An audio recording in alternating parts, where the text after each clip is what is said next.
मतलब कि ये एक ऐसा टूथ है इसके अंदर कोई बैक्टीरिया बिल्डअप नहीं हुआ हुआ। यहाँ पे हमें कोई प्लैक या कोई कैलकुलस नज़र नहीं आ रहा। ठीक है, अब जैसे कि ही कोई भी पर्सन कोई भी खाना खाता है, फॉर एग्जांपल कोई भी कार्बोहाइड्रेट लेता है या फिर शुगरी चीज़ लेता है या फिर कोई भी फूड लेता है, तो उसकी वजह से क्या होता है, वहाँ पे बैक्टीरिया आते हैं। बैक्टीरिया आते हैं, उस फूड के ऊपर एसिड प्रोड्यूस करते हैं। ठीक है, जब एसिड प्रोड्यूस करते हैं तो वहाँ पे वो एक चीज़ बना लेते हैं जिसको हम लोग बोलते हैं डेंटल प्लैक। ठीक है, अब प्लैक फॉर्म हो जाता है। प्लैक किसकी वजह से होता है, बैक्टीरिया की वजह से।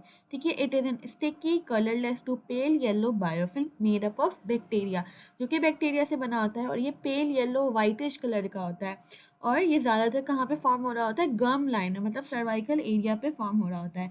ठीक है, लेकिन प्लैक जो होता है वो आराम से ब्रश से रिमूव हो जाता है। जब हम लोग ब्रशिंग करते हैं तो प्लैक रिमूव हो जाता है, इसलिए कहते हैं कि 2 टाइम ब्रश करना चाहिए। ठीक है, अगर ब्रशिंग नहीं हुई, बंदे की ओरल हाइजीन अच्छी नहीं हुई, तो उसकी वजह से एक चीज़ फॉर्म हो जाती है जिसको हम लोग बोलते हैं कैलकुलस। अब जैसे कि यहाँ पे ब्रशिंग कर रहे हैं, ब्रशिंग की वजह से क्या होता है, प्लाक रिमूव हो रहा है। ठीक है, फिर अगर ब्रशिंग नहीं की तो उसकी वजह से एक चीज़ फॉर्म हो जाती है, दैट इज़ कैलकुलस। कैलकुलस और टार्टर सेम चीज़ होते हैं।